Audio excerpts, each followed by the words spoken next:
it's on there now, so don't say anything that you don't want people on the internet to hear.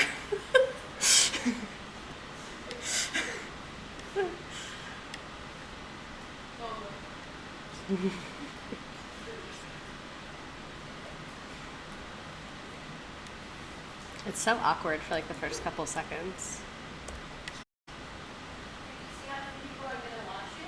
Yeah, you can see how many people are on there at one time, but it's always awkward like for the first couple seconds because there's like nobody on there for like a few seconds, but then it like saves in the recording, so it's just like. Are you on video right now? Mm-hmm. But it's like little, like you can just see like me and then back there, like the wall. Oh, now there's 9 people here. Yeah, I usually just like wait a couple minutes to let people actually join.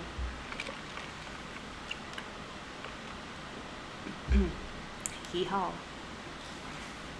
Ha-yee. Oh my god, someone's already on Nearpod. That's cute.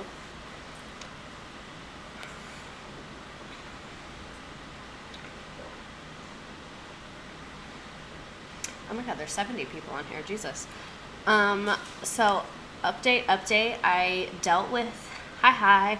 I dealt with the Nearpod situation, and it should have, like, not unlimited, but, like, a lot of people can join now. Like, a lot of people can join the Nearpod now. Me making buffalo chicken grilled cheese to celebrate. I need to make a video about how to make that. I was going to make it the other day, but my buffalo dip went bad, so I couldn't. But yeah, Nearpod should be fixed, and I put the link in the chat. I'm going to do it again. Nearpod's fixed. As many people as we have can join now. It should be working. All that fun stuff. Living, laughing, and loving. All of that. But I'm just going to give like people a couple minutes. When I tell you I screamed when I saw you were live. Thanks. Oh, fuck. I meant to take a Tylenol before I started this because I'm like dying of period cramps. I love that for me. But I'm going to give people a couple minutes just to like hop on here and whatever. If you want to answer, gave you a question to answer while we wait. And like I said, Nearpod's fixed. We can have all the people on Nearpod. I'm also not doing TikTok Live anymore. I used to do TikTok Live while I was doing this, but like last week I just felt like I was getting super distracted. Like I felt like there was like too much happening at one time, and I was like half-assing 2 things, and I want to like whole-ass one thing, you know? So, live, laugh, love. Not doing TikTok Live anymore. Also, like, it was always just like random people on there. Like, I feel like on Twitch people stick around. Does this work better in the app, or is the browser fine? Browser's totally fine. I also feel like TikTok Live people kind of come in and out, so no one ever knew what the fuck was going on. But on Twitch, like, people actually stay on there, so it's like more of a vibe, in my humble opinion, on Twitch. I love Parks and Rec. One time I was talking about how I loved Parks and Rec. This wasn't on the internet. This was not like a party. I was talking about how much I love Parks and Rec, and someone was like, Parks and Rec is just propaganda from the DNC. And I was like, you're literally right, but like, I don't care. Like, I'm just enjoying a show. Like, not everything has to be that serious. And I thought it was funny. Which, like, are they wrong? No, but yeah. So excited to get a glimpse of how you use it. I've been wanting to try Nearpod in my class. Yay. So this is a little different than I would use it. The DNC is the Democratic National Committee, I think. Conference Committee, something like that. I use Nearpod a little bit differently on here. When I use it with my students, I don't have nearly as many collaborate boards, and I do a lot more true, false, multiple choice questions just to like keep them with me. Like here, I'll do like 5, 8, even 10 slides without something interactive, but when I was using it with students, I would try to not do more than like 4 or 5 without something for them to do. That sounds like something school admin would say about Abbott Elementary. It's funny. Let me see what answers people are putting on here. Oh my god, there's already 27 people on here. What's something everyone looks stupid doing? Running after a ping pong, running after the ball during pong, tying their shoe when standing. I had to do that in public the other day, and it was on a busy street corner, and I wanted to literally die. I wanted to melt into the floor. Unloading the dishwasher. Mad and the bowling. Y'all can write comments to each other. They, like, Nearpod has stepped it the fuck up since I quit teaching. Like, literally this update, why isn't this letting me like it? Maybe I didn't step up. This update is, like, so good compared to what I had when I was teaching. Oh my god, there's actually people on here now. Let me put the Nearpod in the chat again. There's the Nearpod code. If you want to join Nearpod, you can join Nearpod. If you don't want to join Nearpod, you don't have to join Nearpod. but if you want to join, you can join. Pushing on a pole door, trying to open a jar that's stuck, living. Checking for spider webs, eating salad. I was eating a salad at work today, and this agent was like, I work at a real estate office, and this real estate agent was like staring at me, not in like a weird way, but in like a way, because I was just like going in on this salad, and I didn't realize he was in there, and then I caught him looking at me, and I was like, wow, that's actually so embarrassing for my life and my spirit and my soul. Trying to put money away after a purchase. Picking up coins with an acrylic nail. This is the hack to picking up coins with an acrylic nail. So if this is the counter and the person like puts the coin, I wish I had a coin. The person like puts the coin right here. This is why you look stupid. Slide it off and then into your hand is what I do. I just slide it off the counter and then grab it and then just literally hold it in my hand like a little goblin until I get to the car, and then I deal with it there. Eating a burrito. Yeah, teaching phonics. I would rather kill myself than teach phonics. Turning a corner in a car that's a dead end. Oh my god, that happened to me this morning. Well, it wasn't a dead end, but it was blocked, and I had to do like the saddest U-turn ever. Okay, I'm gonna go ahead and start this. Holy shit, there's already 41 people on Nearpod and 118 people here. I love that for us. So, history with me. This is the same thing I put on the beginning of everything. I'm very left-leaning. I'm American. I'm the age that I am. I'm 24. I'm sharing my thoughts, views, opinions, whatever. You can disagree. That's totally fine. But if you're being an asshole, I will remove you. Today we're talking about the Black Panther Party and Cointelpro. Cointelpro was a part of the CIA. I do want to like add that like I am not black. Like I'm a very obviously white woman. So take anything I say with a grain of salt, just because obviously I'm going to come to this with my perspective of my life. And so, yeah, everyone interprets things differently. So, yeah, just wanted to get that out of the way. Also, this is not a complete history. We're going to get into a lot. Like, this is a longer one. You can see it's 52 slides. I literally was not fucking around. It took me 5 hours to make this. 5 hours to make this. I put so much research into it. I've literally never worked this hard on a lesson in my life. So if it flops, it's actually going to be like the end of my mental stability. Oh my God, is the chat not showing up? The frickin' chat is not showing up. Let me fix this right now. Chat. I've been having chat issues lately. I'm having mad chat issues. I always just delete it and re-add it, and that always works. But like, if it could just work from the jump, that would be way more ideal. Okay. There we go. Hopefully now the chat's showing up. Someone sent something. Let me know if it is showing up. Yeah, I'm excited too. But yeah, this is not a complete history. Like, we're not going to get into every single detail because honestly, like, they have college classes about this topic. Like, this is just a massive, massive, massive topic. But we're going to get into a lot. So, I don't know if the chat's working or not. Someone send something in the chat so we can see if it's working.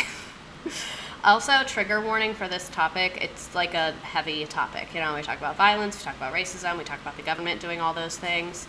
Okay, good. It's working now. At least on my end, it's working. Thank you. Period. Thank you, thank you, thank you. Good vibes. Okay, so, yay, fixed it. It looks different. I'm into it, though. I like it. So yeah, trigger warning. This is an intense topic. We're going to talk about violence. We're going to talk about terrible things. We're going to talk about racism. We're going to talk about all of that. So just wanted to give that warning in case anyone's like not in the mindset for that right now. So what is the Black Panther Party? Like usual, I'm going to kind of go through like big picture, then I'm going to give context about the time period, then we'll talk about some important people, then we'll talk about what the party actually did, and then we're going to talk about like the government and the CIA and all of that stuff. So, what is the Black Panther Party? It was originally called the Black Panther Party for Self-Defense, and it was a revolutionary party that was formed in Oakland, California in 1966. So that's a little bit later than a lot of the other civil rights organizations you probably learned about in school. Oh, I keep having to burp because I drank so much Dr. Pepper today. Ever since I started working in an office, my caffeine intake has been like, it's been going up. So the party's original purpose was to patrol African American neighborhoods to protect people from police brutality. Like that was their origin. They did other stuff as well, but like that was the kind of goal when they started. And I put sources on all this stuff, so if you want to see it. You totally can. At its peak in the 1960s, they exceeded 2,000 members, and the organization operated chapters in several major cities. So, and this is like all the pictures that I'm using, at least to my knowledge, are like from that time period and like primary source vibes, you know. So 2 words that you kind of need to know to be able to understand this. We stand a queen who cites her sources. So when I was in the classroom, I didn't cite my sources just because I didn't really think like any of them were going to look into that. And because I usually just used our textbook. But now that it's on here, I feel like this is a lot more people. And I just feel like it's just good to cite your sources, you know? We learned a little about the Black Panther Party a week ago, like an A-Push. It's good. I'm surprised they're teaching that in A-Push. When I was in A-Push, we only talked about it a little bit. So one is, this is just words to know to understand what I'm about to explain. So sanctions, that's like a threatened penalty for disobeying a law or a rule. So maybe like, we won't buy from you, like some kind of threat about you need to do this thing or else this will happen. Marxism is the political and economic theories of Karl Marx and that guy, Frederick Engels. Later, and this is from Oxford Dictionary, later developed by their followers to form the basis for the theory and practice of communism. So I found this little graphic. This is from Wall Street Mojo. I don't really know what the fuck they do, but this is like the best graphic I saw to explain this. So this is like, what is Marxism? So there's like the capitalist or the like bourgeoisie or however you say that. I'm not French. They're controlling and like exploiting the working class. So you would think of like the capitalist is like the owner of the company that like sits at home every day and like collects the profits, and then like the working class, those are like the people like at the restaurant actually making the food. So Marxism, oh my god, great, love that for me. Marxism is basically saying like there's going to be power imbalances. The power imbalance is going to cause class conflict, meaning like upper class versus lower class. Social and economic revolution, where the proletariat will overthrow the bourgeoisie and seize control of the means of production. The means of production is like how you make stuff. So maybe the means of production is like a factory, and then the workers take over the factory is kind of the idea here. So, once the Black Panther Party continued, they eventually developed into a Marxist group. So they believed in that thing that I just explained, which also was calling for the arming, meaning like weapons, of African Americans and the exemptions of African Americans from the draft. The draft is when the government like forces you to go fight in war. And they wanted to be free from the sanctions of white America, meaning like white America was like punishing them. Yeah, Britannica was giving racist vibes a little bit. So what it said is free from the sanctions of so-called white America. That's what I took out, was where it said so-called white America. Because I was like, what do you mean so-called white America? Like that's what it's called. Why do you feel the need to put that in there? Like it just was unnecessary, so I took it out. The release of African Americans from jail and the payment of compensation as like reparations for the centuries of exploitation. So that was kind of like their bigger goals. Like they kind of started with like the protecting people from police brutality and then progressed on to this bigger goal, which is very natural of any organization as it grows to not change its goals, but like expand its goals. So I want to give you some context of what life was like in the US when this organization was formed. It was formed in 1966. This is kind of the vibe check of the 1960s. In 1964, Lyndon B. Johnson signed the Civil Rights Act, which ended segregation. So the Black Panther Party formed after segregation had already been legally ended. It was still happening, but like from a legal perspective, it was illegal. And so segregation had like freshly ended. That's when this is forming. And then in 1960, there was also a lot of income inequality, which like there is today, so it's not really surprising at all. This is like the actual numbers. It says measured in 1981 dollars to account for inflation. I don't really know how they do that math, to be honest. But the average white American made $17,000, while the average Black American made $9,000. So there's lots and lots and lots of like income disparity. And police brutality was a huge issue. I tried to find like hard data about this because I'm like, I don't know, I think it's best to learn things from hard data. Like I think numbers are very impactful and numbers tell a story. And so, I don't know, I should like actual data would be the most effective way to learn. However, are we surprised that I couldn't really find records about this? No, I'm not surprised that I couldn't find detailed records about this.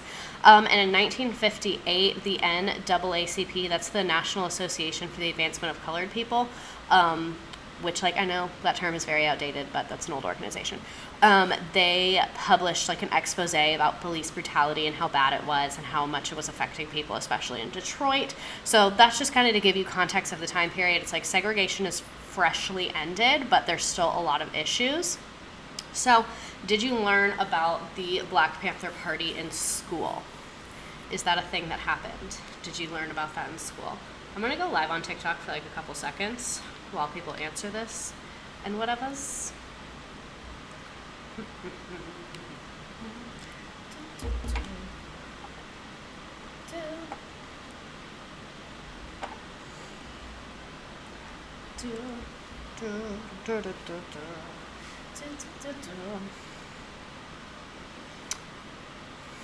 I'm mad. My phone on TikTok is like so close to me right now. It's kind of sussing me out a little bit.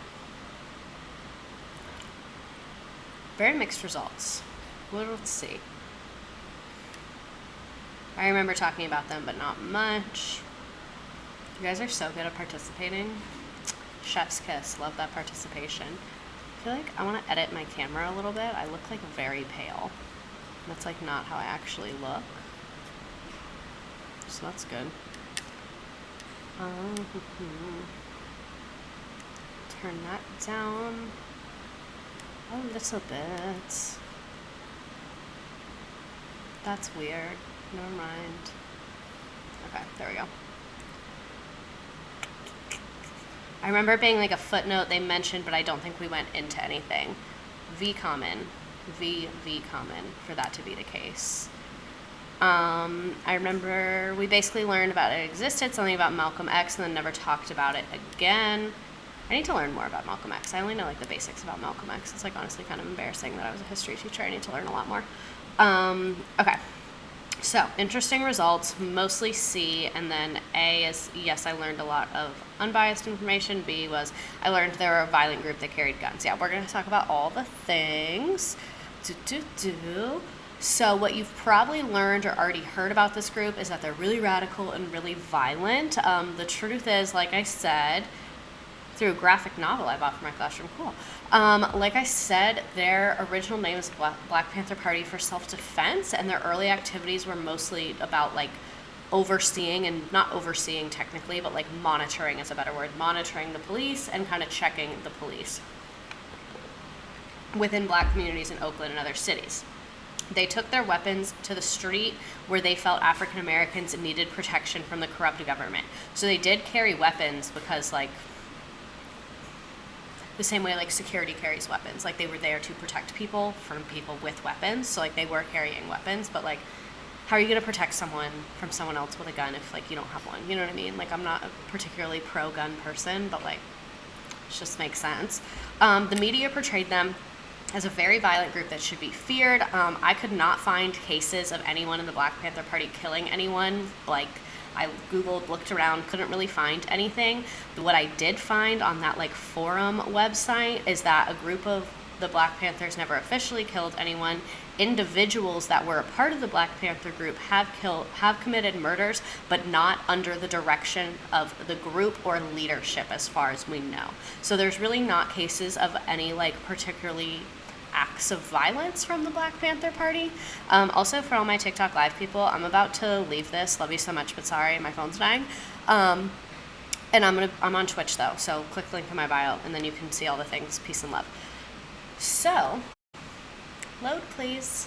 What do you already know about the Black Panther Party? People have already been talking about this in the chat a lot, but if you want to put it on here, what do you already know about the party? And I'm going to put the Nearpod link in the chat again, just in case anybody wants it. I don't have that participant limit issue anymore, so I can have as many people as I want on here.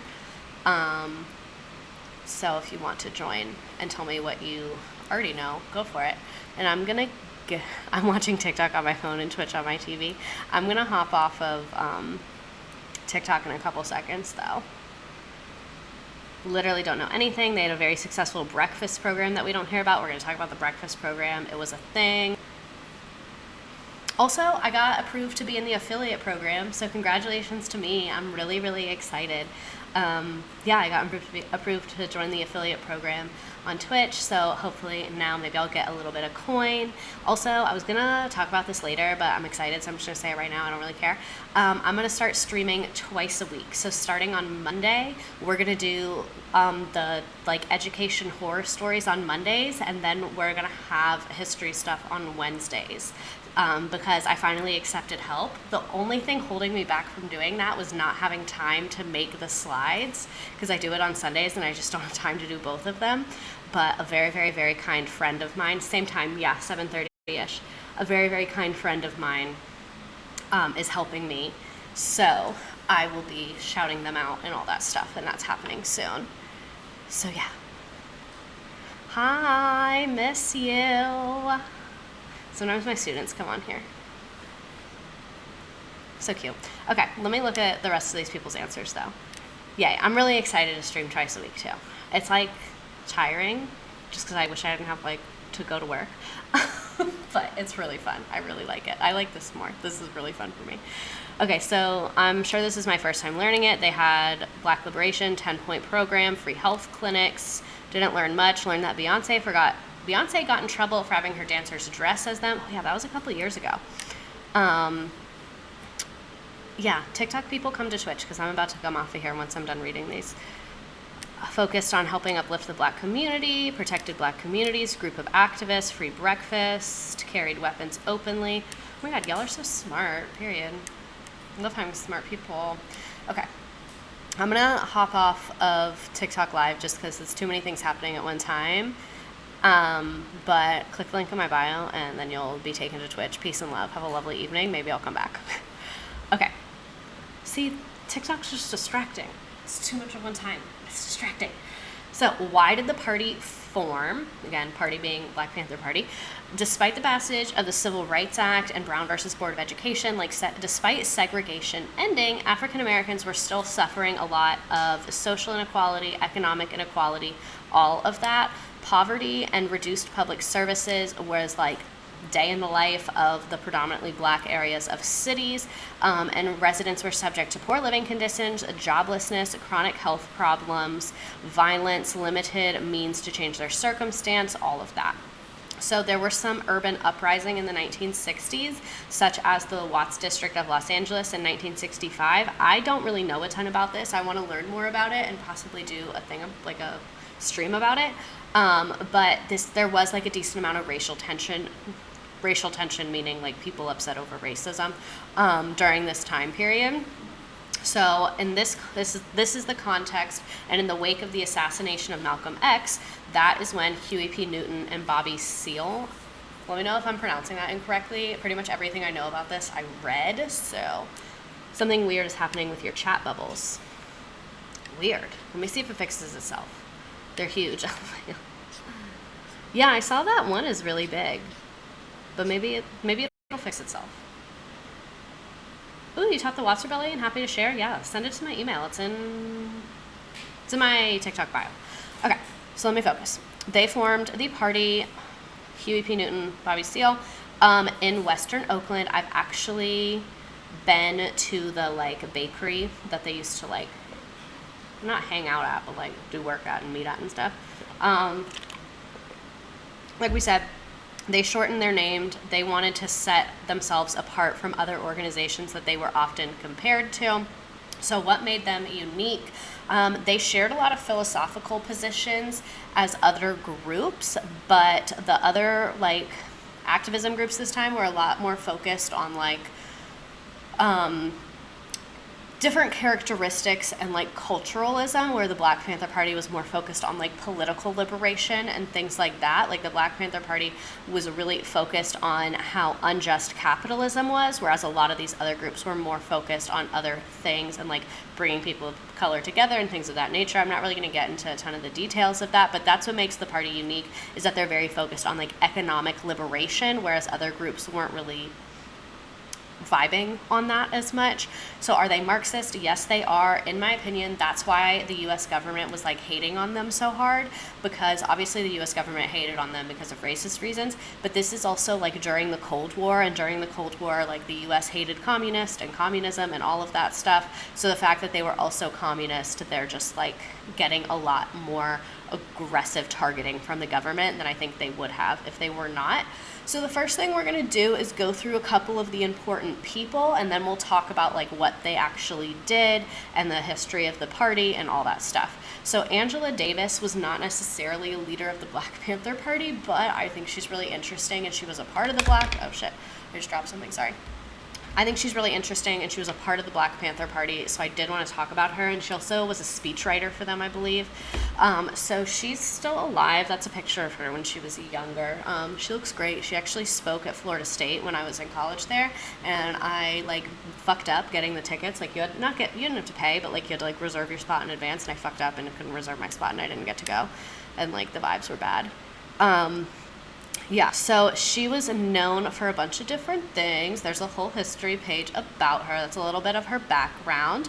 She was affiliated with the Black Panther Party. That got her in trouble a lot of times. Like when she worked at UCLA, like they didn't really fuck with that.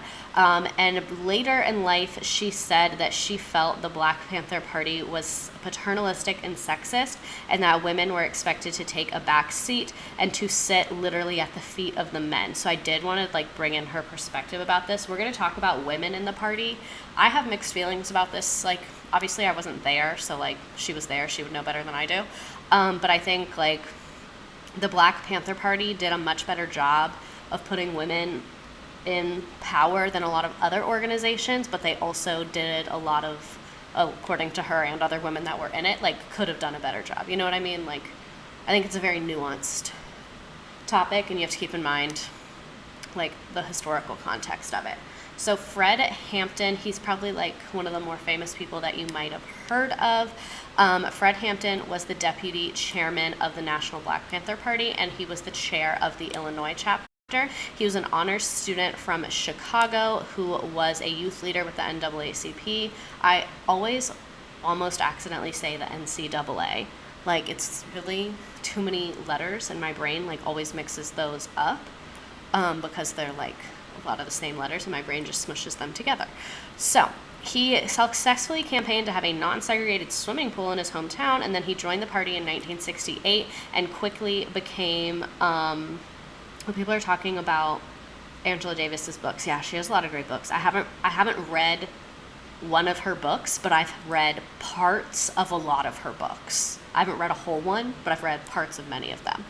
I also think the criticism from members show that she cares and they could have done better, and she has high expectations. Yeah, exactly. It's like a positive criticism. I agree. It's a growth criticism. You know, it's like, this was my experience in this, and if like it's like kind of advice if someone was to try and do something like this again, you know, like about how we could have done better, all of that. You said it perfectly. Cleanby. He had a big reputation, Fred Hampton did. He was an amazing speaker. Highly recommend looking up some of his speeches if you have not seen those. And he did a lot to build coalitions across racial lines. So he was working with other groups within the city, especially in Chicago, like other groups, other African American groups, other groups of different races, to try and like build partnerships and build coalitions. Obviously there's power in number. Hampton was a possible rainbow coalition. Yep, we're going to talk about it. Hampton was a possible suspect for what Hoover considered to be the threat of an emerging messiah, a leader that could unify, electrify the militant black nationalist movement. So because Fred Hampton had like so much potential and was such an incredible speaker and was building all these coalitions, the government, like the US government, was like freaking the fuck out over it. Bobby Seale, oh damn it, I made a typo. Bobby Seale was one of the co-founders, like we said. He was in a group called the Chicago 8 that was charged with conspiracy charges relating to a protest. And then in court, it was ordered by the judge that he appear bound and gagged. You can look more into this. I could do a whole other topic on this. but it is obviously very relevant to his life and to this topic, so I did want to bring it up a little bit. He was released from prison. There's a lot that happened in between those two things that we're not really going to get into right now, but this is kind of his story. You can see, like, 1968, that's 2 years after the party was founded, so, like, they really were, like, fucking with them from, like, day one. Huey P. Newton was the other co-founder. He did a bunch of other work and lots of projects that he did that we're going to talk about later, so that's why this one's kind of brief. He developed a newspaper. However, in 1967, again, a year after the party was formed, so, like, from day one, already having, like, the police and the government trying to sink their teeth in, you know what I mean? So in 1967, he was involved with a shootout that led to the death of a police officer named John Frey and injuries to himself and another police officer. He was convicted of voluntary manslaughter and sentenced to prison. In 1970, the conviction was reversed after two subsequent trials that ended in hung juries. The charges were dropped. Keep burping, I'm sorry. So yes, the charges did get dropped on that one, but again, still police involvement, still all the things. He was known for being an advocate of the self-defense of the Palestine statehood and of communist-led governments around the world. He also used his position as a leader within the Black Panther Party to welcome women and LGBT people, describing homosexuals as the most oppressed people. So that's what I mean, like, is any organization perfect? No, but, like, this for the 1960s, to me, is, like, pretty unique for the 1960s. Like, that's pretty forward thinking for that time period. In the early hours of August 22nd, 1989, he was murdered on a street corner in Oakland, and within days, a man named Tyrone Robinson was arrested and admitted to the murder, claiming self-defense, though police found no evidence that Newton had a gun. So he was convicted and spent a prison term. So that's kind of who Huey P. Newton is, who some of those leaders were. I was going to get into his arrest more, but I meant to delete that slide because it's just, like, not super relevant. So we're going to talk about the Free Huey campaign. So he did kind of start this big, like, movement of Free Huey, and there was lots of, like, buttons and posters and flags and things like that, because when he got arrested, it, like, in a way unified a lot of people, and a lot of people were like, wow, this is really not okay, like, we're really being targeted. So, like, the Free Huey campaign kind of, like, made the movement even bigger and made the movement even more intense. Other thing I want to talk about is how young the founders were. I think a lot of people think that, like, oh, these people that we learn about in school, they're so, like, old and wise and, like, perfect and whatever, when in reality a lot of them were just, like, young people who were trying their best. Like, Bobby Seale was 30 and Huey P. Newton was 24 when they founded the party, and Fred Hampton, who was the other guy that we talked about, what did that from ages, like, 18 to 21. He was killed. We're going to get to that later, but, like, these are very young individuals. So now let's get into what did the Black Panther Party actually do.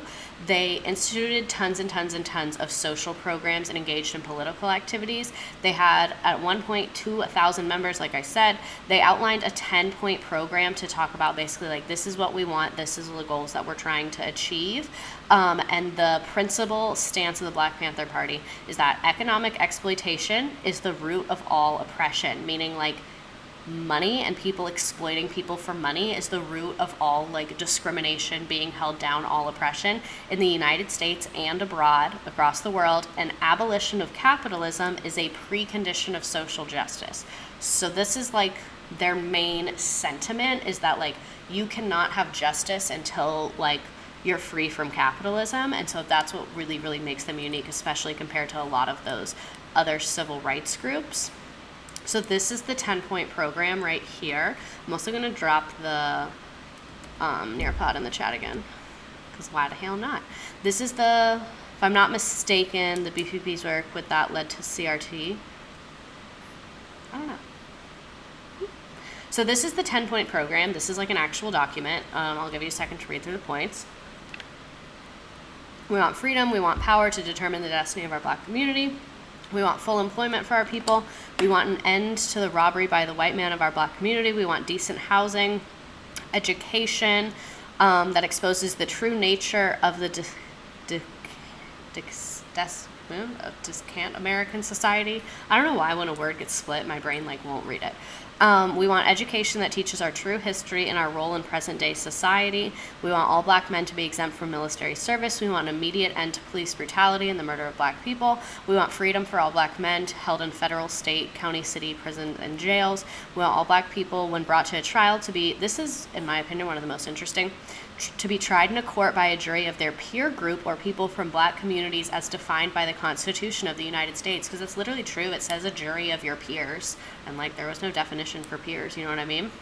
We want land, bread, housing, education, clothing, justice, peace, and our major political objective, a United Nations supervised plebiscite. That's like a court thing, like a judgment kind of, to be held throughout the black colony in which only black colonial subjects will be allowed to participate for the purpose of determining the will of black people as to their national identity. So, thoughts? Waiting for Nearpod. Hurry the fuck up. Why isn't this loading? There we go. Thoughts on the 10-point program. Now that we read through all those 10 points, what's your favorite? Anything you're confused about? Big fan, not a fan? What's the vibes? I'm gonna start just like sporadically going on TikTok live, like while we're on these thingies. I think that's the move. Like I think that's the correct plan of action here. The peer thing is a great point. Yeah, the peer thing is a great point. To me, that's like, I would never have thought of that. Like that's a very like, because it's in the Constitution, you know what I mean? Very ahead of its time. Would be cool to see more of these implemented in current policy. Very fair, great, still applies 60 years later. That's how I feel about it. Like this really high key, like so many of the same things are being talked about right now and like still aren't done. Something I think about a lot is like what today would be like if the CIA hadn't destroyed this group. Like what would it living in America be like today if the CIA hadn't have, you know, done what they did, which we're going to learn what they did. Yeah, definitely have the right idea. Definitely very fair. All that. Reminding the slogan, nothing about us without us. Oh, I love that slogan. I haven't heard that in a while. I literally cannot stop burping, but I can't stop drinking Dr. Pepper. Understandable and relevant. Still seem far-fetched. Yeah, it's been so long and it still seems crazy to us. Just kind of sad. The criticism of the Constitution is so important, a great tactic used. Yeah, that's what I mean. Like, it's just very politically smart. Allowed to truly be patriotic, critiquing our country to make it better. Jury of your peers. Wonder why they said no black men in the military. So this is also like, we also had the draft around this time. The draft is when the government forces you to fight. And like, if you think about the time period it is, like shortly after World War II, during the middle of the Cold War, when we had like the Korean War, the Vietnam War, we thought we might go to war with Russia. So like, yeah, overlap with the Vietnam War. So like a lot of African American men were getting drafted and a lot of upper class white men were not. So they were like, you're forcing us to go fight in these wars. We should be exempt from that because like the draft just isn't fair. So that's kind of like why that's included. I know it seems like random and niche, but that's why. Maybe the sexism thing would have been curved with a specific clause about black women's rights. It's also wild that they're still calling for these things today. That's a good point. Hi, I'm an English teacher and I love you. I might quit in December. Go for it. Quit in December. For those of you on TikTok right now, come to Twitch. Peace and love. Thanks. Okay, so examples of the actual party's work and activism. Now we're going to get into like what the day-to-day is like. Their most famous program is the breakfast program. I also think that that was their largest program. Free Breakfast for School Children program was set up in Berkeley by the founders, and it was the first significant community program organized by them. Didn't some parts of the civil rights movement have a lot of people who refused the draft because they felt America wasn't serving them? Yeah, that is true. That's a big thing. So the founders created the free breakfast program, and by 1969, so literally within like a year, free breakfast was served in 19 cities under the sponsorship of the national headquarters and local affiliates. More than 20,000 kids received a full free breakfast, which was bread, bacon, eggs, and grits. So not just like a little bit, of cereal. Like it was like a full breakfast at their elementary or junior high school. They also developed health clinics, was another big program that they had. One was called the People's Free Medical Centers, was like the group of them, was established in 13 cities. And women, according to Alondra Nelson, who's a sociologist, were the backbone of this effort. Not surprising, because 60% of the Black Panther Party members were female. Some of the clinics were in storefronts or in trailers in very like hastily built structures and didn't last long, but they offered many services for very important things: blood pressure, lead poisoning, tuberculosis, diabetes, cancer detection, all of that stuff. So this is a few examples of work, like actual on the ground work that the party is doing. Also, hi TikTok people, please come to Twitch, because I'm about to turn you off because I love you, but my phone's dying and the chat is distracting me. So they also developed tons of social programs that were based off the immediate needs of the community. Had no idea it had such a high number of women. I know, right? So the thing that I like about the Black Panther Party is they were so community focused that a lot of the programs were only present in one chapter. Like, it was kind of up to the chapters to be like, what does my community need? Because every community does have different needs. Like, no two communities are exactly alike. Like, no two communities need the exact same resources. So it was kind of like, you can see the list of programs that's right here. It's like literally everything you could possibly think of. Ambulance program, clothing program, furniture, health clinic, community forum, pest control, GED classes, tutoring, legal aid, liberation school, martial arts, police patrol, senior programs, like literally everything you could possibly think of, because every community needs different things, which I think is really cool that they kind of structured it this way. Because it's not one size fits all, you know what I mean? Also, love you so much, TikTok, but please come to Twitch. The link's in my bio. I'm going to turn you off soon. If you could bring back one of these programs, which one would it be? Which one would it be? I fucking love social programs. That's a big mood. All of them. Free breakfast. I love eating. Same. Health clinics. Kids don't learn if they're starving. Yeah, there was like, it's somewhere later in here that like people from the school system were like, thank you for doing this. The kids are doing way fucking better.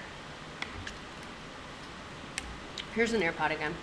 I'm trying to drop it every couple minutes because I know people are in and out. All right, I'm turning TikTok off. Come to Twitch. Love you. Bye. Ambulance. I can't believe they cost $1,000. Yeah, it is wild that an ambulance cost $1,000. That's like pretty batshit crazy. Food security is insane. I believe it, but I've also seen, like, this is one thing that really bothers me about the United States is like we're literally so bad at like everything. No, you can put links in the chat. Totally cool. The U.S. is literally so bad at everything. Where was I going with that? Oh, so food insecurity. Like, I know food insecurity is a big thing, but I saw so much food get wasted. Like, I worked at a Title I school in a very, like, low-income area, and so we would have, like, food drives and food giveaways a decent amount and stuff like that. They're, like, sponsored by nonprofits and stuff. And I saw so much stuff get thrown away because a lot of the, like, organizations don't do good outreach. Like, it was getting thrown away not because of a lack of need, but because like a lack of connection, because there were some teachers that would be like, put it in my car and then go to people's houses that like they knew needed food, but like a lot of times you have to come pick it up, and like generally someone that is like food insecure probably doesn't have the means to just like drop everything at a specific time and then like take a car to like come get everything. What are you gonna do with 80 cans of corn? Exactly. Here's the Nearpod link. So, yeah, food insecurity is like such a complicated problem. Breakfast, health clinic, medical clinic, yeah, all the things. I'm so mad our taxes go to the military instead of these programs. This is the stuff I want my money to fund. Literally, exactly. The B fed a group of disability activists and took over a federal building. That's not a program, but that's iconic of them. Yeah, the Black Panther Party was really, really good about like coalitions and partnering with other groups. So women in the Black Panther Party, like we said, at one point made up like 60% of the party. Women played an instrumental role in shaping this movement, and their participation really changed like politics for women. By the early 1970s, women made up 2/3 of the party, and the remaining women Panthers turned toward local level activism. So like the party did end up declining, but a lot of the women especially started more like grassroots movements and all of those things. And here, a woman's place is in the struggle, meaning like the struggle for civil rights. Like, not like women should be struggling. So international, like I said, they started in Oakland, but they had chapters in 48 states in North America and support groups in all these other countries. Like, that's one thing that I think I never learned in school, is that like multiple times throughout history, other countries were looking at us and were like, bitch, what the fuck is wrong with you? Like, what the fuck is wrong with you? So, like, all these other countries were like, we're supporting the Black Panther Party. They should have rights. Like, please stop everything you're doing because everything they're asking for is really valid. Like, we'd been getting shaded, like, from day one from other countries about, like, our treatment of people. Also, I made this meme, and I'm really proud of it, so I'm really going to need someone to acknowledge it because it took a while. Like, I had to make it on Canva and, like, delete the background out of multiple things. Like, it was a lot to make it. So we're just going to sit here until someone says something. This is what it was like to be in my class. Like, no one's leaving till we laugh at the meme. No one can leave. Oh, I should tweet it. I should tweet that. I'll do that later. Acknowledge. Thanks. I appreciate it. Well, you guys are the best class ever. You always are so responsive. Look, I did a matchy for you. Oh, here, let me do the student view. So, look, you match. And if you do it wrong, it'll yell at you. So this is sickle cell testing. That's a blood disease. I'm not a doctor. I don't really know that much about it. But yeah, let me let you do your matching. It tells me how many tries you get. This is another reason I really like Nearpod, is because it'll tell me, like, so if a kid got all of them right, but they have like 40 tries, you know, they were just like clicking randomly. Yeah, I know people are like in and out on Nearpod. I have a limit of 1,000 now, so I did it so that like if many people leave and come back, it's like fine and they can rejoin. And I just like asked for literally as high as they could put it. She was kind of like a little annoyed, but wait, there was a slide missing. I just realized that. Something I added didn't save. That sucks ass for me. That's super irritating. I literally made like 3 slides today and added it because I finished this last night, and then I added slides today, and then, oh, I know what happened. It put it at the end. I'm gonna do it right now. For some reason it put it at the end. This was supposed to be at the beginning. How do I access Twitch chat on my laptop? You should be able to. So this was the exciting update. Everyone needs to say thank you to Amber at Nearpod and to my boyfriend for getting us a higher participant limit. Shout out to Miss Redacted's boyfriend for handling all the boring email stuff, because I'm literally incapable of it. I hate answering emails. Like, I just like physically cannot. And so he did the emails and talked to Amber. I found her on Twitter. It was like quite the process. We had to message like 10 people on LinkedIn. We were like harassing Nearpod on Twitter, but Amber was super sweet. I was like frustrated, so I apologize for being a little bit of a bitch to you on that first message. Deepest apologies for that. She was super, super sweet. She talked to the engineers, all that stuff. So we should be able to have 1,000 participants now. And I also have another exciting partnership with Nearpod in the works. I'm not sure what I can say about it, but like it'll have like cool shit for you guys to get for free involved in it. How do we join the Nearpod? I'm gonna send you the link right motherfucking now. Click that link, and then my slides will come up on your page. I think I was on 32. Merp. Yeah, we were on matching. There we go. So yeah, shout out to Amber at Nearpod and my boyfriend for making this happen, because now we can have all the people on Nearpod. Whew. Okay, we're gonna go ahead and move on from this. But you can see there's pics.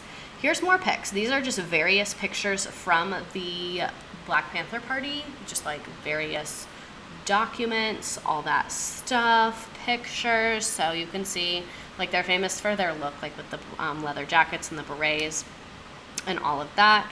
Unite for a school boycott if the schools do not agree to teach heritage and history. Here's another picture of the outfits. This is like a food giveaway, I believe, at some kind of a protest. Here's some of they had like an internal magazine that they created. Again, they did openly carry weapons. That was absolutely a thing that happened. Someone bring back the school boycott posters. Yeah, for fucking real. Here's a picture of Fred Hampton at the breakfast program. A lot of times they would come and speak to the kids and like talk to them, and like they had like a little like songs they would sing and stuff like that, you know, kid vibes. Here again, community information, free breakfast program, did carry weapons. Here's some freaking cuties. I miss being around kids. Kids are literally like the joy of the earth. Like kids are like the purest, most joyous thing that we have on this earth. For them with their breakfast, so cute.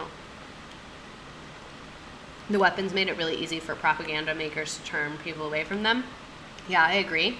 And again, you just have to think about like the way that that party was founded was self-defense. So like that was at the core of their being, you know, defending themselves, which is very valid. You can see these bags right here, People's Free Food Program. One of my dreams, I really want, if anyone can make this happen, I feel like there probably has to be one like at a Goodwill. Maybe I should go back to Oakland and try and find one. I want to get one of these bags and like frame it or like canvas stretch it, depending on what material it is, and either put it like in a classroom or like somewhere relevant or my house or like behind me on the street or something like that. I really want one of these bags. Here's again the breakfast program. Freaking cuties. I love kids.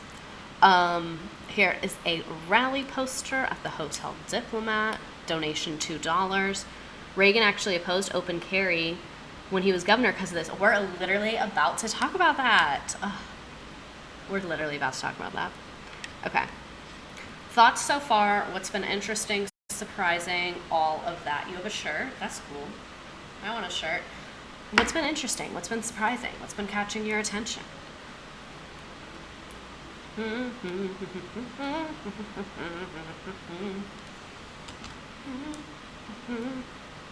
I'll give you all a moment.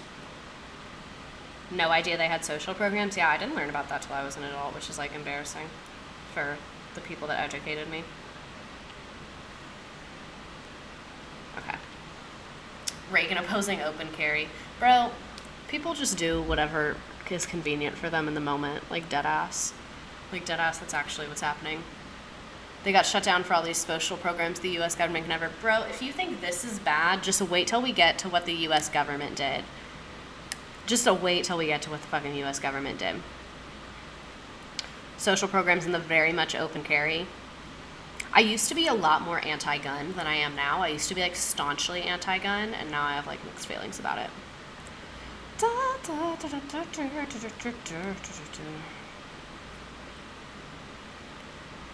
How relevant the work they did is today. Exactly, the 10-point program. Oh, a storm is coming when we hit Cointelpro, bro, and it's like literally the next slide is what the government did. For those of you that are on TikTok right now, you need to come to Twitch because we're about to talk about all these shady things that the government did.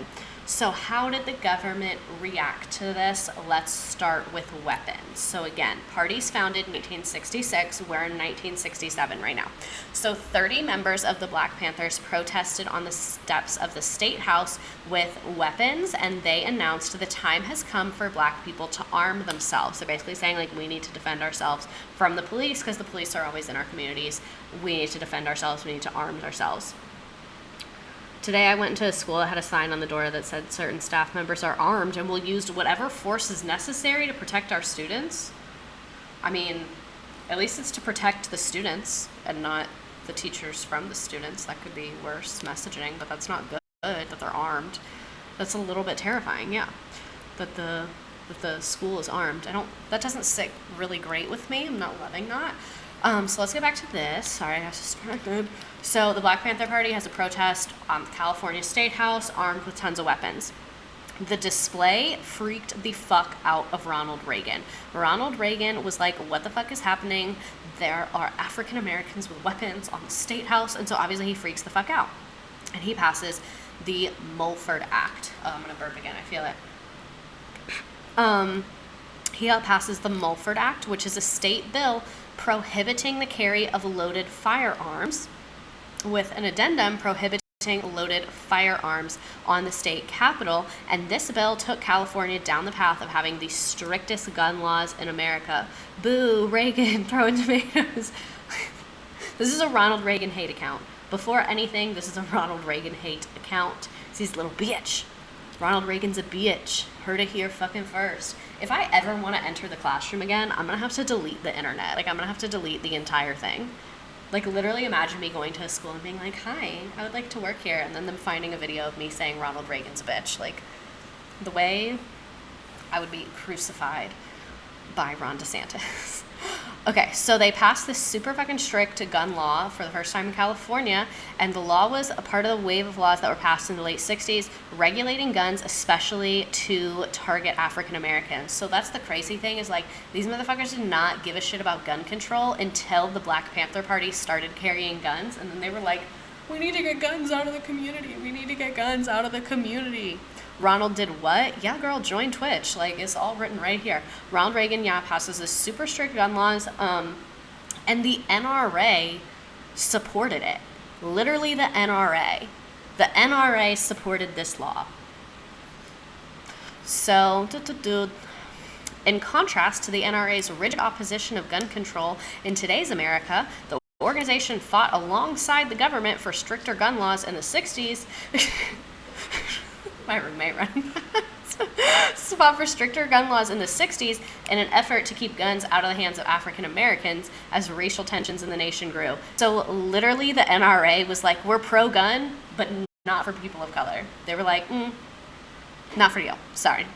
So yeah, the NRA felt especially threatened by the Black Panthers, whose well-photographed carrying of weapons in public spaces was entirely legal where they were based. They were also trying to show that, like, with the guns, that, like, we have the same rights. Like, yeah, we have the right to bear arms. Like, kind of assert their rights as, like, U.S. citizens, was part of it as well. 2022 is amazing. You're on a gaming website teaching history to people. We love it. Wow. Yeah, all my TikTok people, come over to Twitch so you can see everything. So yeah, the NRA was supportive of this. Now we're going to talk about something fucking terrible. Warning, this is terrible. So free food seemed relatively, like, totally fine. Like, who could possibly be mad at that? But not to the head of the FBI, Hoover, who hated the Black Panther Party and declared a war against them, which we're going to talk about more in a second.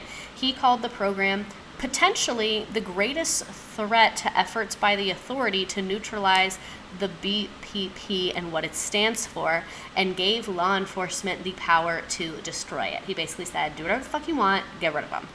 So the results of that were swift and devastating.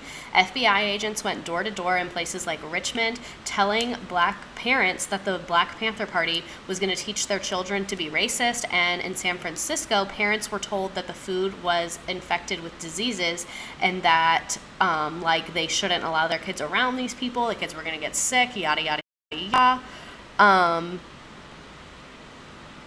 Girl, I knew you, but I was still like, what? What? Yeah, I need to get off of TikTok. It always just distracts me. Wasn't the United States the only country that voted against food being a human right?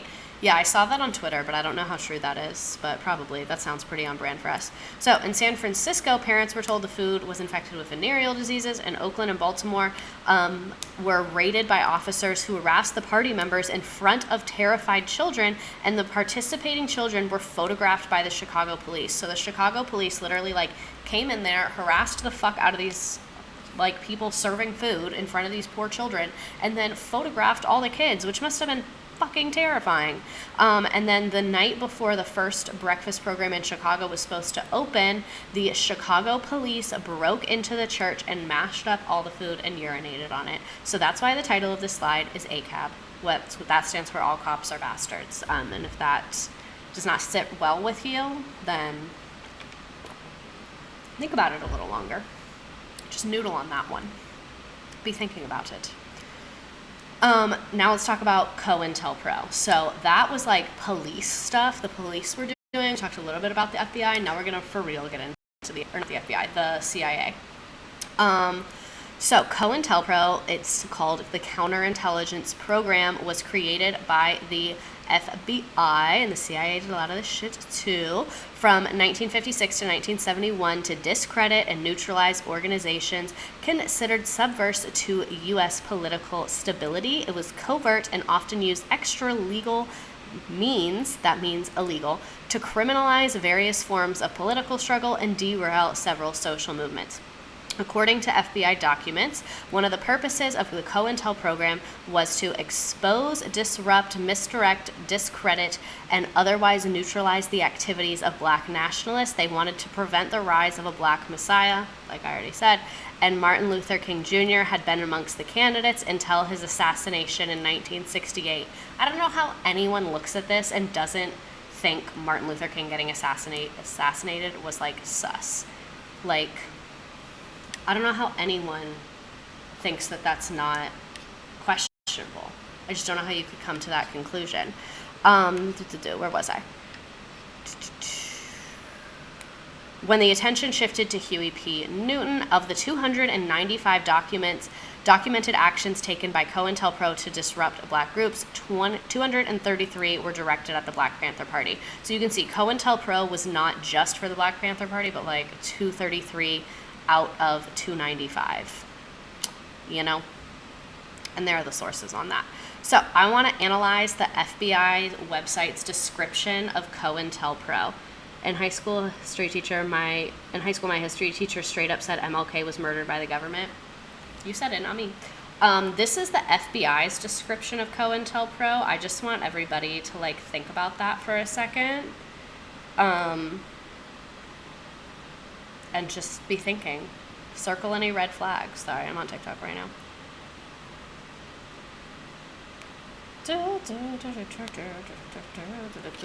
Okay. Even MLK's own family believes the FBI killed him. The FBI straight up tried to convince him to kill himself. We're going to look at that document today. I like how some white people are like, I disagree with MLK, when other black people say he was working too much with the white people. Circles the whole document. What the fuck is the new left? Yeah, so COINTELPRO, the FBI, I love that they said white hate groups. Like, COINTELPRO, the FBI began COINTELPRO in 1956 to disrupt the activities of the Communist Party in the United States. In the 1960s, it was expanded to include a number of domestic groups such as the Ku Klux Klan, the Socialist Workers' Party, and the Black Panther Party. All COINTELPRO operations were ended in 1971, although limited in scope. About 0.2% of the FBI's workload over a 15-year period. Like, they sound so defensive.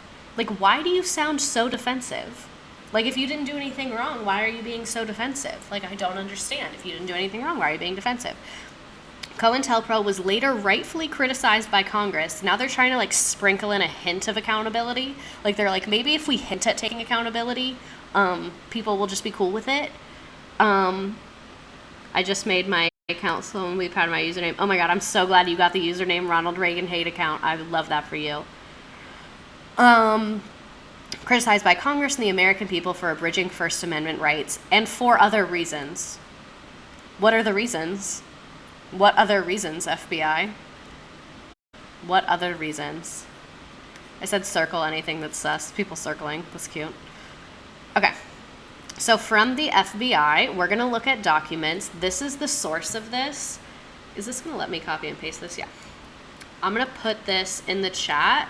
This is where you can see everything. It's hundreds of pages. It's kind of hard to read, but if you want to look at every single one of these documents, they are public information. I think it's after 50 years FBI documents become public information. So yeah, this is where you can see all of them. Here's a billboard that was created that says Martin Luther King at Communist Training School. So this is kind of the vibes that they're on. I learned they hate communists because they threaten American trade interest. Yeah, like America's a capitalist country. Our government is embedded with capitalism. So like that's the reason why they hate communism, because it's like a threat to capitalism is what it is. It started in the 1950s because lots of people were against imperialism. Yeah, all the vibes. So March 8th, 1968, an FBI memo suggesting misinformation leaflets be distributed in Baltimore to combat the influence of the new SCLC offices opening there. That's the Southern Christian Leadership Conference. Twitch censors the word communist in the chat. It's not doing it to mine, does it? Weird. The Southern Christian Leadership Conference is a civil rights group. So these are documents that the FBI created basically saying, like, we should make leaflets with false information and then we can pass them out and people won't want to go to that new office. I'm not going to read the entire document just because, like, they're long and there's a lot of them. But these are little, like, kind of synopsis of what is, like, relevant. So a memo sent by Hoover in 1967 to FBI field offices throughout the country. In it, Hoover instructs his agency to assign responsibility for following and coordinating this new counterintelligence program to an experienced and imaginative special agent well-versed in investigations relating to Black nationalist hate-type organizations. So this is kind of like kicking Cointelpro into gear, if that makes sense. Oh, it's because I have the filter on. Oh, got it. It's because default Twitch settings are filters. Interesting. Okay. So, December 1st, 1964, this is a memo from W.C. Sullivan to whoever the fuck that is about taking steps to remove King from the national picture. This is Hoover, the director of the FBI. Hoover is the director of the FBI. Good question, not Herbert Hoover. He also sucked, but this was not him. Okay, so this is a document literally taking steps to remove King from the national picture, which is crazy. Also, why is some of this redacted? Like, it's time. Release the information. And I got the highlights of hundreds of documents from this lesson. We're going to look at more, but, like, this lesson plan literally gave me, like, all these... Because obviously I can't read hundreds and hundreds of pages of FBI documents. This lesson plan has, like, all of them, and it's super organized and has graphic organizers in it and all that stuff. So email me and I send you the PDF. I found it online. We're here for misredacted, not the FBI documents being redacted, literally. Okay, so this is a clean, unredacted version of the letter that was sent to King encouraging him to commit suicide. So this was sent, can you add it to your link tree? Yes, let me put a reminder on my phone right now.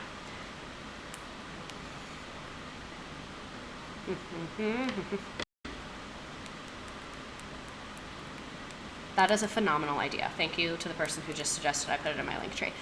This is a letter that the FBI wrote trying to convince MLK to kill himself. We're not going to read the whole thing, but yeah, fully an FBI document. It's on the FBI website. So October 1968, this is another memo from W.C. Sullivan in which a media source is sought to help neutralize extremist Black Panthers and foster a split between them and the Student Nonviolent Coordinating Committee. So like I said, the Black Panther Party worked really closely with a lot of other organizations. I know, this is literally so fucking insane. Also, the chat froze again. Oh, your teacher made you read the letter? That's good. We stand that teacher. Okay, I'm deleting the chat, re-adding it again. I don't know why this keeps happening. Probably because I'm streaming on a Mac laptop. That might have something to do with it. There we go. You should be back now. Okay. It always says 0 viewers when I do that, and it really freaks me out a little bit. It's Hoover's ghost censorship. No, because I think you're right. Yeah, so this is the thing that I think is really, like, fucking disturbing, that, like, the Black Panther Party was great at building these coalitions, working with other organizations, and, like, the FBI literally noticed that and was like, power in numbers, what can we do to cause distrust between these two groups and, like, break up these groups? When, like, it would have cost $0 to stay in your fucking lane. Like, it would have cost $0 to do absolutely fucking nothing, but instead you spent tons of government money on this. Thanks. Okay. 1968, a memo proposing false information be used to convey the impression that Stokely Carmichael, that's another leader, we're not going to really get into him, but he's another leader of the Black Panther Party, to convey the impression that Stokely Carmichael is a CIA informant. Like I told you, the CIA did a lot of shady shit too, so they were basically saying, like, if we make them think that their leader is working for us, it'll cause distrust in the organization, and it'll just kind of, like, bring the whole organization down if they don't trust their leader. So, like, that's what I mean is it's like, this is so intentional and so malicious. Like, it's not like, oh, there was the protest and it got a little intense and we arrested some people. It was like literally fucking researching and like infiltrating shit. It's crazy to me. So in 1969, the FBI even conducted a raid where they killed Fred Hampton. I said earlier, Fred Hampton was one of the leaders. He was only 21 when this happened. I think it's really tragic that his life ended so young. Like, if he had stayed alive, I don't know what the world would be like today. The FBI should have been focused on all those serial killers that were running around in the 60s and 70s. Maybe they would have actually caught a few more. Exactly. Like, wasn't Ted Bundy fucking people up this? I thought the CIA wasn't allowed to carry out operations on U.S. soil. I'm not 100% sure about that, but I know, like, information-wise they were working on this, and also because this group had international support. Maybe that's why. I want to catch up with the chat a little bit.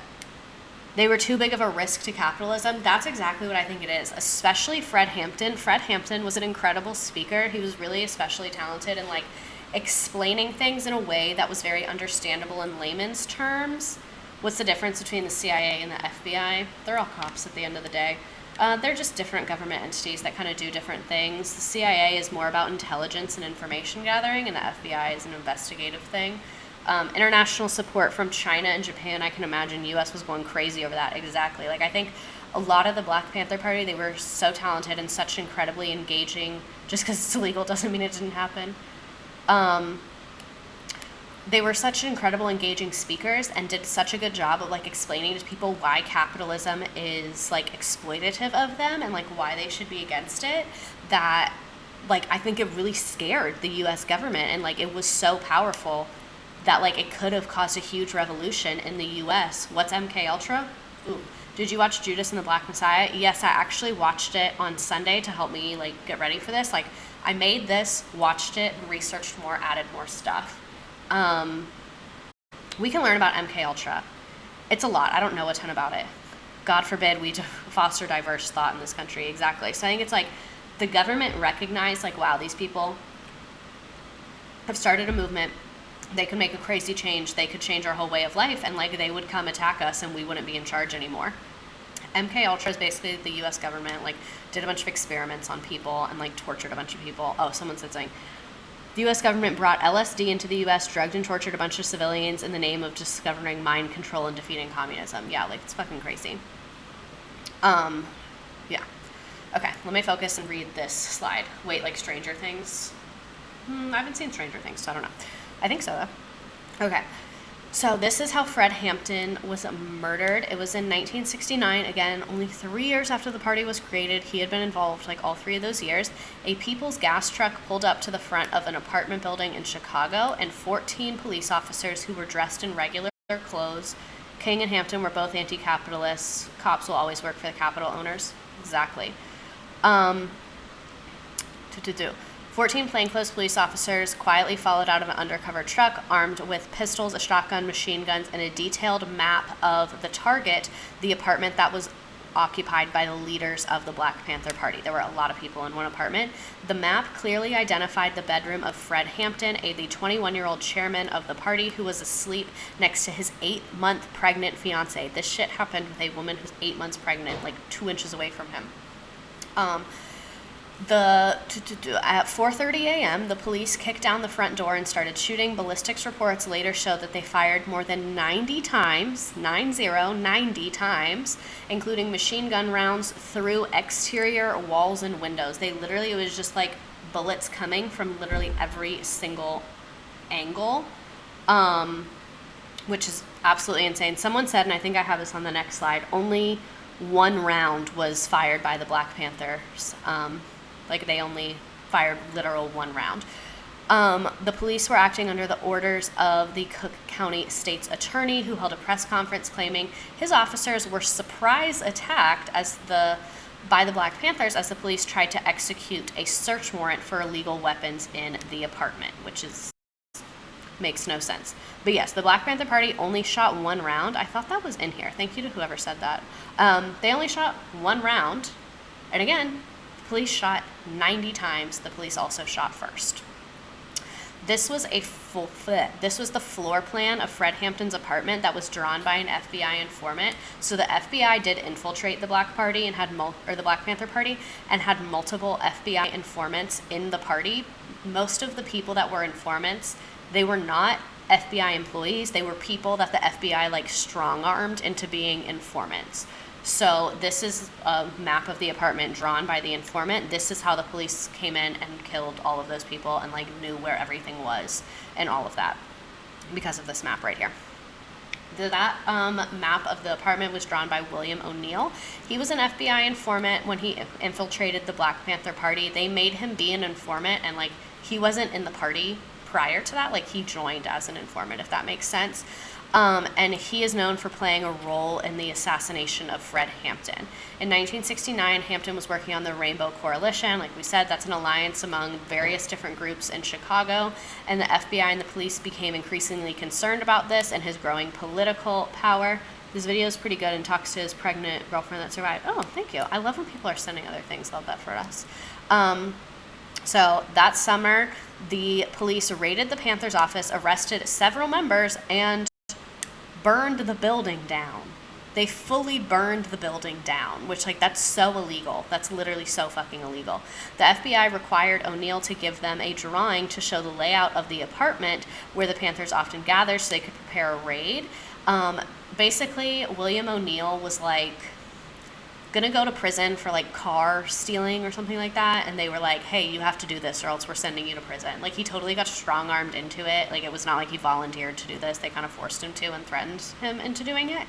In 1989, he was interviewed for a documentary, and he like really like unfortunately that really pushed him to a very dark place, and he did take his own life after that. I think that, you know, guilt is a very strong emotion. And yeah, so he took his own life by running into traffic the evening that it premiered on PBS on MLK Day, which is very sad to me that someone took their own life, and it's sad to me that he got strong-armed into this situation. Like just the whole thing is very, very sad for everybody involved, except for the FBI. I don't feel bad for them at all. This is another meme that I made. Me finding all of this out after spending the first 15 years of my life being conditioned to believe the U.S. government was good. Yeah, 15 is when I started like learning about shady things. It was when I was a sophomore in high school. I like your memes, thanks. Man, my contacts are super fucking dry right now. For real, the pro-America brainwash is strong. Mad strong, dude. Mad fucking strong. Mad strong.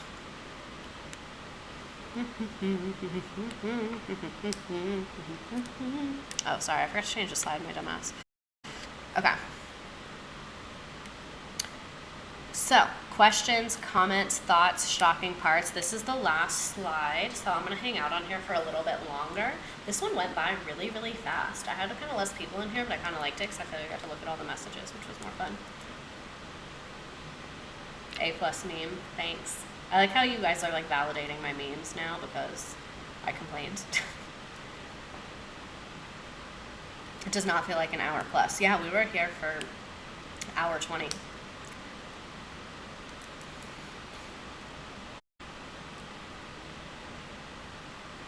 No game today. I decided not to do a game because like do you have the link to the Nearpod? Yeah, we're done, but you can still be on there. Let me get it back.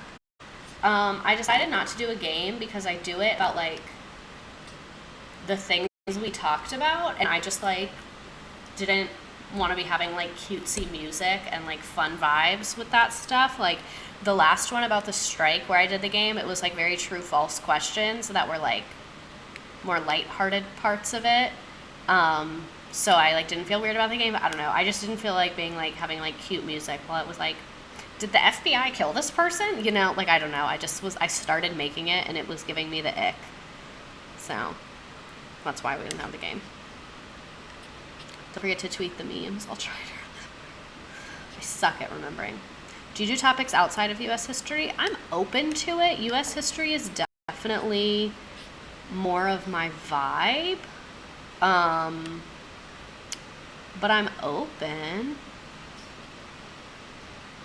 The chat keeps freezing, and it's like literally my villain origin story. Nope, not that. There we go. Yeah.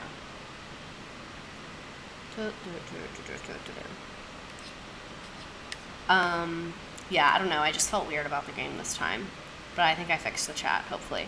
America, I cannot with our weaknesses.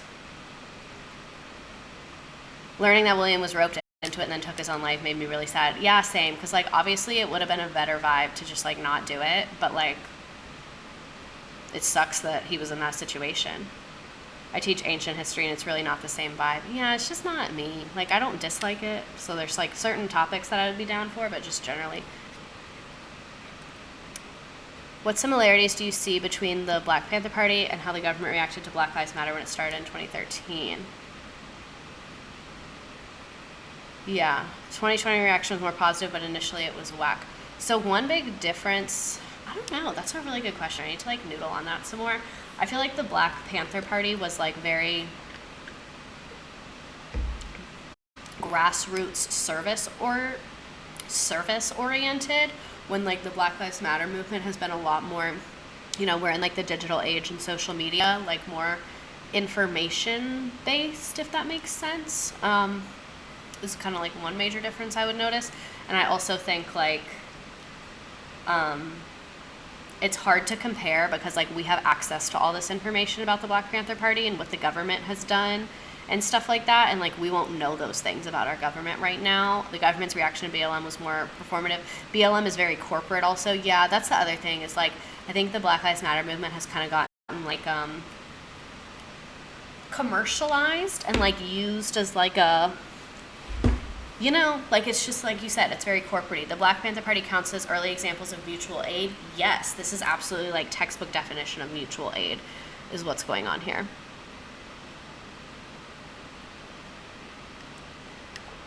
Let me read through you guys' things. I dropped out of high school and regret it, so this is awesome.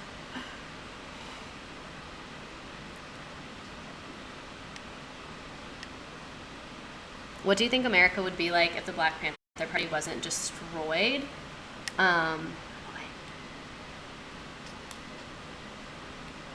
The kneeling on the House floor instead of defunding police and funding social programs. And the outfits is what got me. Like, bruh.